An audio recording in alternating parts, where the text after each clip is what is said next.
Hey guys, Coach Dan here from Windsor CrossFit with a Windsor CrossFit whiteboard. We're back with our Why I Suck video series, specifically part 3. Today we're going to be talking about the missing piece. What in your fitness regime are you not doing that could potentially be holding you back?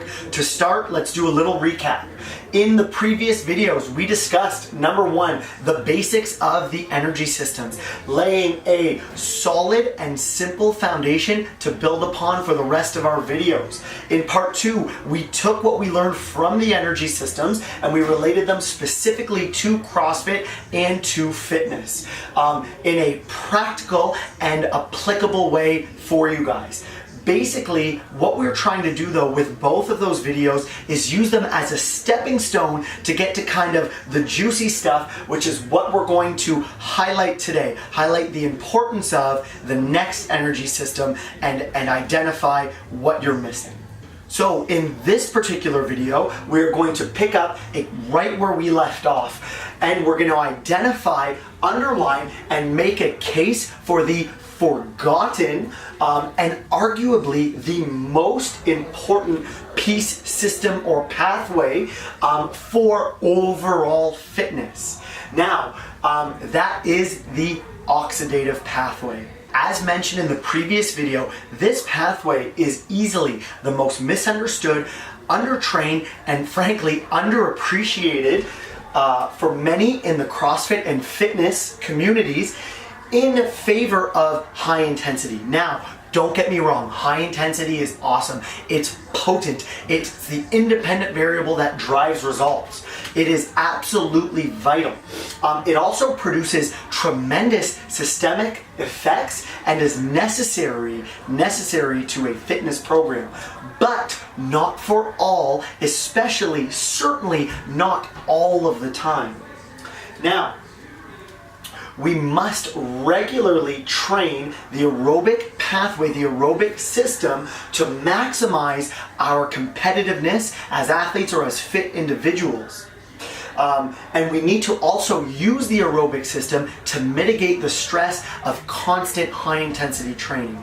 Look, pretty much to help wrap our heads around why aerobic training is so important and the role that it plays in our overall fitness, for the rest of the video, I want you guys to kind of wrap your heads around the aerobic system being related to the phosphagen and glycolytic system in the same light, in the same way that hypertrophy training helps and aids and assists in strength training. So now let's look at aerobic training versus anaerobic training and compare it to hypertrophy training versus strength training. So if we're talking about hypertrophy training and strength training specifically, we need to build a degree of hypertrophy of size to build strength upon. Now, as the need for strength increases, so does the need for more muscles to accommodate that potential strength increase. Therefore, it's a symbiotic relationship between hypertrophy training and strength training. When we are a novice trainer, when we are early in our training careers, we need to have more hypertrophy training, a little bit more size training. We need to favor that slightly more than strength training in order to set that good, solid base, that foundation, to eventually gain some strength. As we improve and progress through our training, we need to then cycle strength and hypertrophy training so we can maximize all our results and get as big and as strong as we potentially can. Now, that concept, that idea, we can almost directly apply it to aerobic and anaerobic training. How the oxidative system affects the phosphate system, the phosphagen system, and how it also affects the glycolytic system. From here, it only makes sense to look at the specific benefits that the oxidative pathway will have directly on the phosphagen pathway. So there's a few things here. The first thing we're going to look at is aerobic training will increase the amount of phosphagens available in muscle storage. That means you have a direct ability to do more work because of that aerobic training. And we're talking in the, again, phosphagen pathway, that short, hard, power output type work. Another benefit here is the ability to replete phosphagen because you are more efficient at oxygen metabolism at that point because you've been training that aerobic system. Another benefit is aerobic training will decrease the rate of depletion of the phosphagens at sub-maximal power output. So what does that mean? How does this directly affect fitness and CrossFit and real life?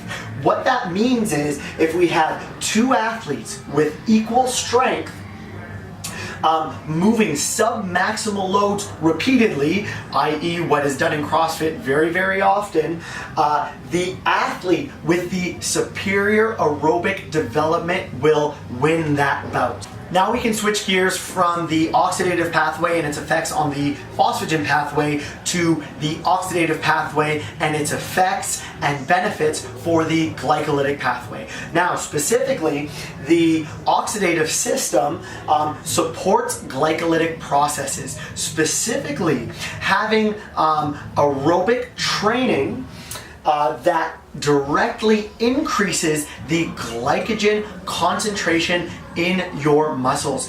Once again, a direct effect on your ability to do more work in the glycolytic pathway, but because of the oxidative pathway. For new athletes, if we want an increase in anaerobic capacity, that will actually come from training the oxidative pathway, believe it or not, rather than as a new athlete training that anaerobic pathway or training that lactate threshold directly. Look, the reason for this is because that new athlete simply cannot handle the high volume, or specifically the high intensity that is required to reap the benefits of the effects of that lactate threshold training. They are simply not there yet. But if we're looking at a more advanced athlete, the ability to increase that lactate threshold still ultimately depends on their overall oxidative capacity and that base. Look, we all know that old expression, the pyramid is only as tall as its base is wide. That directly applies to that advanced athlete. We can now take a look at the oxidative pathway and its relation to lactate. We know how important lactate is to our fitness, specifically in regards to CrossFit from the previous video. But if we jump in here, lactate threshold is basically the highest rate in which we can match lactate production with lactate clearance. That is absolutely a key point. Now, once lactate is cleared, it can do a few things. Number one, it can stay in the muscle, which isn't really cleared, but it can stay in the muscle. We don't want that. It can move to other muscles. It can move in between muscle fibers, or it can move into the blood.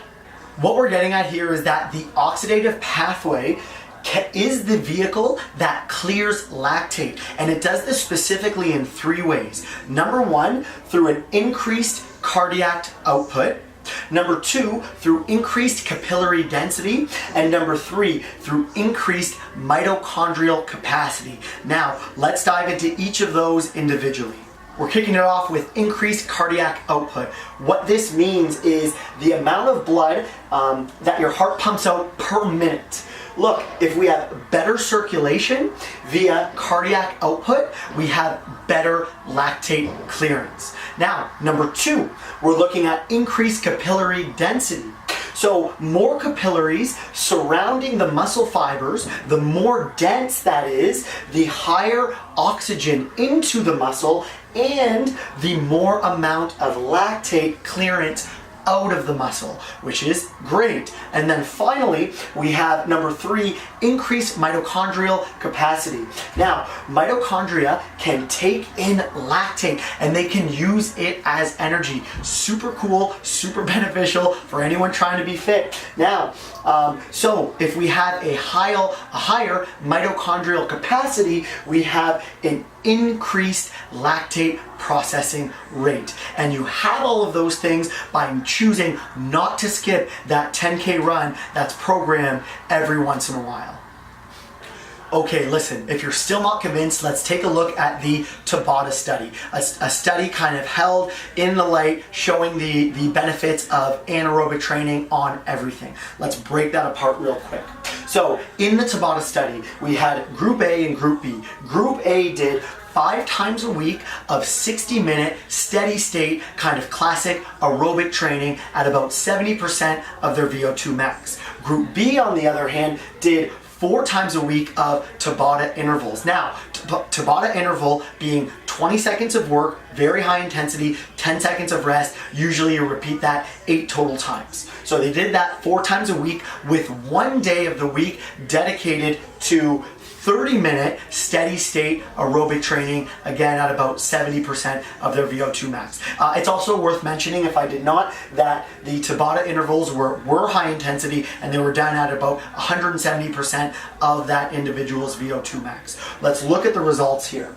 In terms of the results, Group A had no increase in their anaerobic capacity. Group A was the steady state cardio 60-minute group. They had no increase in their anaerobic capacity, but they had a big increase in their total VO2 max, as opposed to Group B, who had a 28% increase in their anaerobic capacity, but they also had a slight increase in their VO2 max as well. So logically, therefore, we can say that anaerobic training is best, period, right? Why? Because based on the study, it increased anaerobic capacity and aerobic capacity. So it has to be superior. Well, before we go ahead and give 2 thumbs up for that, we need to look a little bit more deeply at all of the numbers here. If we do look at the numbers and a little bit more deeper, and we look at the Tabata group, which was Group B, the group that did the high intensity work, there was only a small 5% increase in their total aerobic capacity. So just jumping on and saying short, hard Tabata style intervals are responsible for or can increase that aerobic capacity, we might be jumping ahead of ourselves just a little bit. And something that speaks even more to that is the fact that 88% of the total volume done by the Tabata group, by Group B, was done in those 6 30-minute steady state aerobic sessions.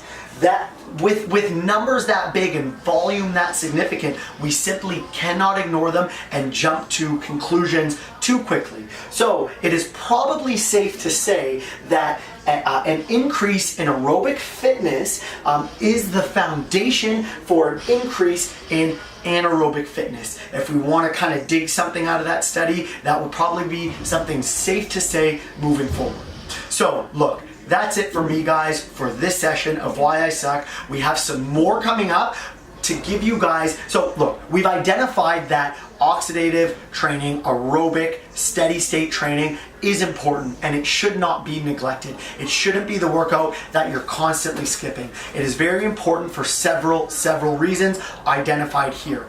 Now, what we're gonna do in the next video coming up is we're gonna hone in on some specific practical take-home ways you can program for or participate in or perform your longer, steady state, more aerobic training workouts that we know you guys love oh so much. So stay tuned for that next video. Until next time, guys, keep training, don't cherry pick. We'll see you at the whiteboard.